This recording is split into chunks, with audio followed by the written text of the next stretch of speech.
తిరిగి BCN news కి స్వాగతం. జిల్లాలోని జూనియర్ సీనియర్ న్యాయవాదులకు కోర్టుల ప్రొసీడింగ్ నూతన చట్టాలపై శిక్షణ ఇచ్చినట్టు AP Bahujan JAC AP welfare association convener Talluri Madhu తెలిపారు. మాజీ జడ్జ్ సల్లాబత్తుల నెల్సన్ రాజు ఆధ్వర్యంలో ఈ శిక్షణ తరగతులు చేపట్టినట్టు తెలిపారు. ప్రముఖ న్యాయవాది ప్రొఫెసర్ అమూల్యరావు అధ్యక్షత వహించగా వివిధ ప్రాంతాల నుంచి న్యాయవాదులు ఈ శిక్షణ తరగతులకు హాజరయ్యారు. ఈ కార్యక్రమంలో గౌరవ అధ్యక్షులు Katam Stanley Raju, founder convener Talluri Madhu, state president Kona Joseph, vice president Birudugadda Ramesh Babu, జిల్లా అధ్యక్షులు ఈది రవికుమార్, జిల్లా ఆర్గనైజింగ్ సెక్రటరీ సంపత్ తదితరులు పాల్గొన్నారు.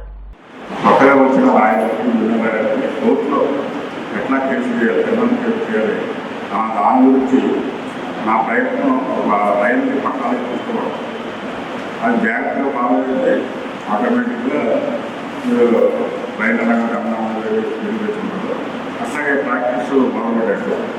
నేను ఎక్కడ పబ్లిక్ ప్రాసిక్యూట్ చేసిన అడ్మినిస్ట్రేటివ్ చేశాను, జడ్జిలో చేసినా కూడా ప్రతి చోట కూడా ఈవినింగ్ క్లాస్ చెప్పేవాడు. అలాగే నర్సులు, కొవ్వూరు, తాడేపల్లి, ఆలూరు, కొల్లూరు, రామూరు, హైదరాబాద్ అన్ని చోట్ల చెప్పాను. వాళ్ళందరూ కూడా సీనియర్ లాయర్స్ ఇప్పుడు కూడా అన్ని ప్రాక్టీస్ చేస్తాను. నాకు అన్ని చోట్ల చెప్పిన అదృష్టం కానీ మన సొంత బాధలో చెప్పిన అవకాశం రాదు. అంచేత నాకున్న అనుభవాన్ని పార్టీ వారియన్స్ అనుభవాన్ని ప్రకటించి ఈ జూనియర్ లాయర్స్కి కోర్టులో ప్రాక్టికల్ ఇంప్లిమెంట్ చేసే విధానం ప్రారంభించుకోవాలని ఉద్దేశంతో జేఏసీ వాళ్ళని, తర్వాత ఏపీఎస్సీ వాళ్ళని వీళ్ళ ఆధ్వర్యంలో కార్యక్రమం నిర్వహించడం జరిగింది. మరి సాక్షులను ఎలాగా మరి క్రాస్ చేయాలనే విధానంపై మరియు ఇతర కోర్టు ప్రొసీడింగ్స్పై శిక్షణ తరగతి ఇప్పించాలని తలంపు మరి కలిగిన మాకు మరి ఎక్స్ జడ్జి గారిని కోరగా ఆయన యాక్టివ్ హైదరాబాద్ వెళ్ళాల్సి ఉంది. అయినప్పటికీ ఆయన ప్రయాణం ఆనుకుని ఈరోజు మనకు అవకాశం కల్పించిన జడ్జి గారికి ప్రత్యేక ధన్యవాదాలు తెలియజేసుకుంటున్నాం. ఎందుకంటే ఈరోజు చాలామంది లా చదువుతున్నారు కానీ కోర్టులో ఎలా అప్రోచ్ అవ్వాలో, ఎలా ప్రొసీడింగ్ తీసుకోవాలో తెలియదు. చాలామంది సీనియర్ అడ్వకేట్స్ కూడా ఉన్నారు. అలాంటి వారందరూ కూడా మరి వీలైతే 5 నెలలకోసారి ఈ శిక్షణ తరగతి ఇవ్వాలని ఏపీ బోధన చేసి నిర్ణయించింది. It is a great opportunity. Everybody should use it.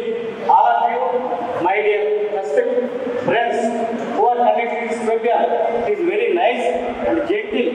మరి లా స్టూడెంట్స్ మరి కోర్టులో వాది ప్రతివాదనలు ఎలా వినిపించాలి, సాక్షిని ఎలా ప్రవేశపెట్టాలి, అలాగే PWD-1 PWD-2 ఎలా సబ్మిట్ చేయాలనే అంశాల మీద ఈ రోజున ప్రముఖ న్యాయవాది రిటైర్డ్ జడ్జ్ నెల్సన్ రాజు ఆధ్వర్యంలో ఈ రోజున ఏర్పాటు చేయడం జరిగింది. మరి ఇటువంటి మంచి కార్యక్రమాలని ఈరోజు భీమవరంలో ప్రత్యేక విద్యార్థుల కోసం, లా చదివిన విద్యార్థుల కోసం ప్రవేశపెట్టడం అనేది ఆయన ప్రత్యేక శ్రద్ధ తీసుకుని ఈ కార్యక్రమానికి మేము ఆహ్వానించగా ప్రత్యేకంగా వచ్చి ఎన్నో ముఖ్య విషయాలని ఆయన తెలియజేసేందుకు కూడా ఆయనకి ఏపీ బహుజన జేఏసీ తరఫున మేము కూడా ధన్యవాదాలు తెలియజేస్తున్నాం. పర్యావరణ పరిరక్షణకు పచ్చని చెట్లను పెంచడం ప్రతి పౌరుడి బాధ్యత అని డీఎఫ్ఓ సందీప్ రెడ్డి పిలుపునిచ్చారు. కడప నగరం ఎన్జీఓ కాలనీ, హౌసింగ్ బోర్డు కాలనీలోని నారాయణ విద్యా సంస్థలో విద్యార్థులచే న్యూ టూర్ ద నేచర్ కార్యక్రమాన్ని ఘనంగా నిర్వహించారు. కార్యక్రమానికి ముఖ్య అతిథిగా హాజరైన డీఎఫ్ఓ సందీప్ రెడ్డి మాట్లాడుతూ తొలుత పాఠశాల ఆవరణలో మొక్కను నాటారు. పచ్చని ప్రకృతిని కాపాడుతూ మహోన్నత వాతావరణం సృష్టించాలని నినాదించారు. నారాయణ విద్యా సంస్థల ఏజీఎం శ్రీనివాసులు మాట్లాడుతూ మానవ మనుగడకు ఆయువు మన చుట్టూ ఉన్న పచ్చని చెట్లే అని తెలిపారు. వాటిని రక్షిస్తూ ప్రతి విద్యార్థి ఒక మొక్కను పెంచి సంరక్షణ బాధ్యత చేపట్టాలన్నారు. ఈ కార్యక్రమంలో పాఠశాల ప్రతినిధులు కిరణ్ కుమార్ రెడ్డి, సంపత్, ప్రిన్సిపల్ షరీఫ్, గీత తదితరులు పాల్గొన్నారు. అండ్ ఎస్పెషల్లీ మనకి ఈ సంవత్సరం రైన్స్ కూడా బాగా పడ్డాయండి. జూన్ కానీ జూలై కానీ వర్షాలు కూడా ఇప్పుడు కడప జిల్లాలో కూడా బాగా పడుతున్నాయి మనకి. సో ఇందులో భాగంగా మనకి ఇప్పుడు ప్రధానమంత్రి గారు కానీ, అలాగే మన సీఎం గారు కానీ, అలాగే డిప్యూటీ సీఎం గారు అండ్ అలాగే మన EFFT మినిస్టర్ కూడా మన డిప్యూటీ సీఎం గారే సో పిలుపునివ్వడం జరిగింది. ప్లాంట్ ఫర్ మదర్ అంటే మన అమ్మ పేరిట ఒక మొక్క నాటాలి అన్న ఒక సందేశం అందరికీ ఇవ్వడం జరిగింది. మనం throughout the district over the next 2 to 3 weeks intense planting అన్నది చేయడం జరుగుతుంది.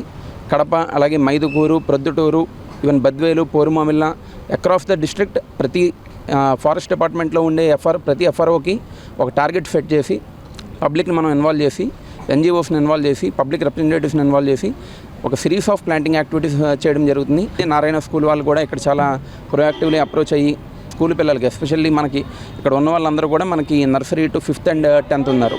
ఇప్పుడు మనకి ఇచ్చిన సందేశం కూడా ప్లాంట్ ఫర్ మదర్ అన్నది కాబట్టి ప్రతి స్కూల్ చిల్డ్రన్ వాళ్ళ అమ్మగారి పేరిట అంటే nature is the ultimate mother.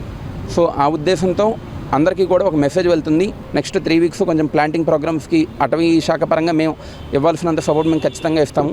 మీ లెవెల్లో మీరు చేయాల్సిన ప్లాంటింగ్ కూడా చేయాలని మనస్ఫూర్తిగా కోరుకుంటున్నాను. నారాయణ మేనేజ్మెంట్ స్మార్ట్ స్కిల్స్లో భాగంగా ఈ ప్రోగ్రామ్ని ప్రారంభించడం జరిగింది. ఈ ప్రోగ్రామ్కి మాకు చీఫ్ గెస్ట్గా కడప డిస్టిక్ ఐఎఫ్ఎస్ గారు సందీప్ రెడ్డి గారు రావడం జరిగింది.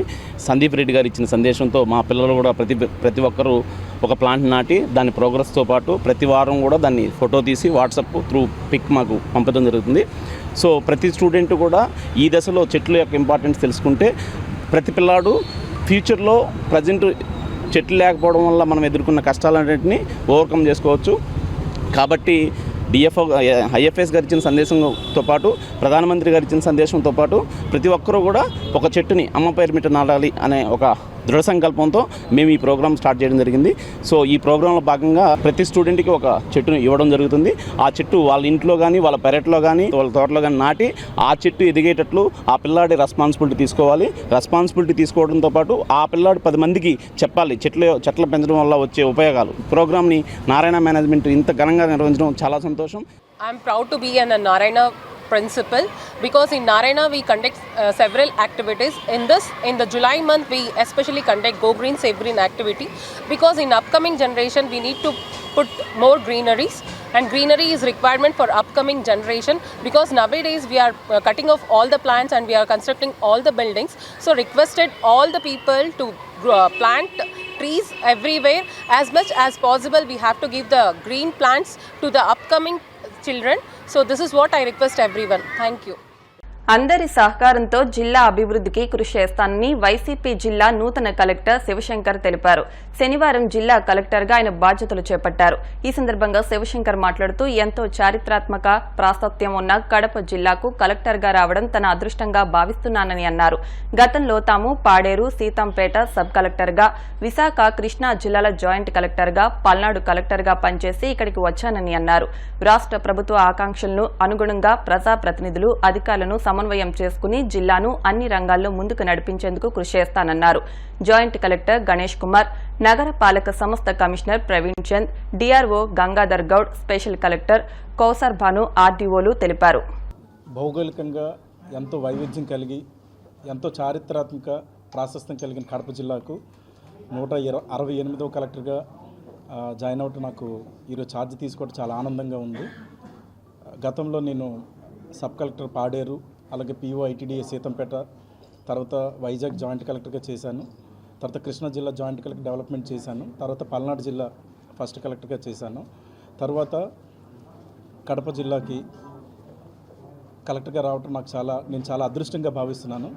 నాకు ఈ అవకాశం ఇచ్చిన గౌరవ ముఖ్యమంత్రి వర్యులు శ్రీ నారా చంద్రబాబు నాయుడు గారికి, అలాగే చీఫ్ సెక్రటరీ నీరవ్ కుమార్ ప్రసాద్ అన్ని విషయాల్లో కూడా ముందు జిల్లాను సమగ్రంగా అర్థం చేసుకొని సాధ్యమైనంత వరకు ప్రతి పారామీటర్లో కూడా కడప జిల్లాని ముందంజలు ఉంచడానికి నేను సాయశక్తులుగా మా టీంతో జాయింట్ కలెక్టర్ గారు కానీ, మున్సిపల్ కమిషనర్, డిఆర్ఓ, ఇలా ప్రతి డిపార్ట్మెంట్ హెడ్స్ ఉంటారు, డిస్ట్రిక్ట్ హెడ్స్, వీళ్ళందరితో కూడా సమన్వయం చేసుకుని కడప జిల్లాని సాధ్యమైనంత వరకు ముందంజలు ఉంచడానికి నేను ప్రయత్నిస్తాను. Thank you.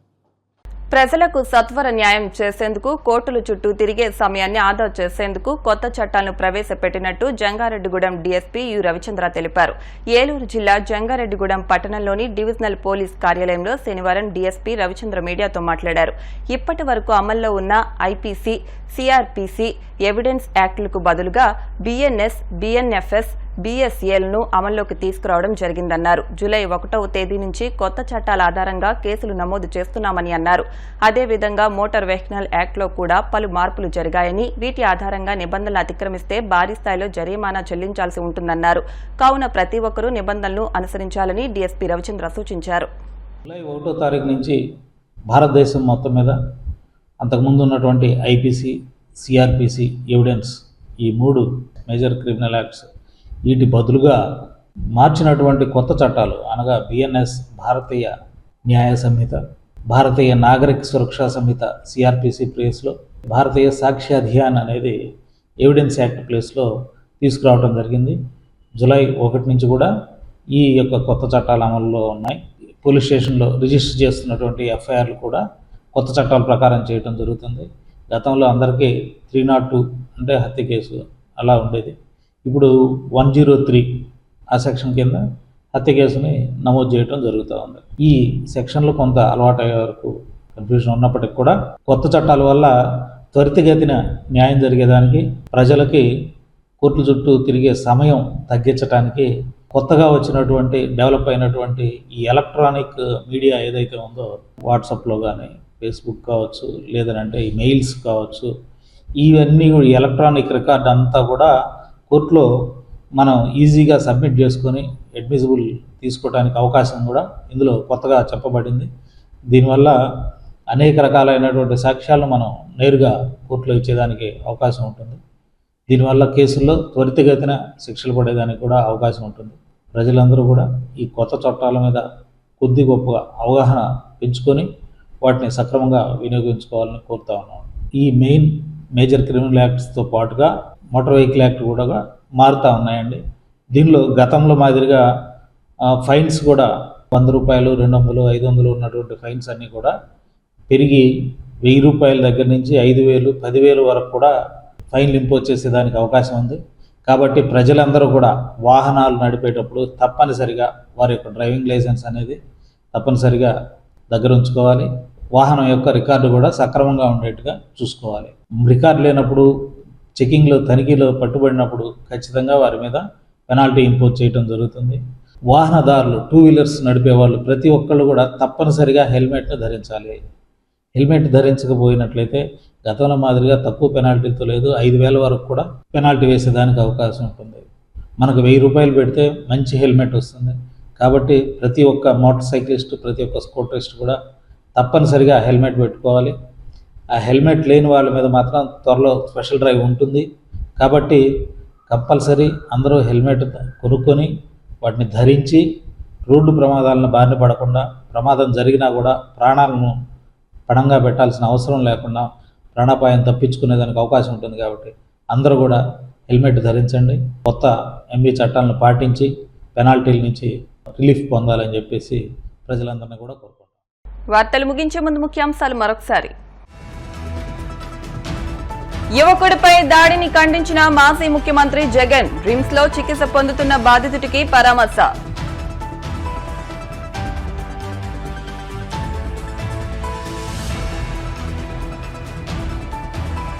తప్పు చేస్తే ఎంతటి వారికైనా శిక్ష తప్పదు. మాజీ ఎంపీ భరత్ ను ఉద్దేశించి హెచ్చరికలు చేసిన రాజమండ్రి సిటీ ఎమ్మెల్యే ఆదిరెడ్డి వాసు.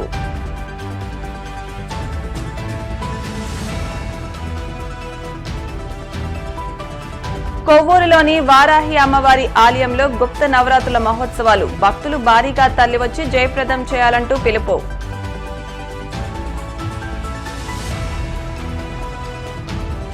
ప్రజలకు సత్వర న్యాయం అందించాలనే కొత్త చట్టాలొచ్చాయి. కక్షిదారులు కోర్టుల చుట్టూ తిరగాల్సిన పని లేదన్న జంగారెడ్డిగూడెం డీఎస్పీ రవిచంద్ర.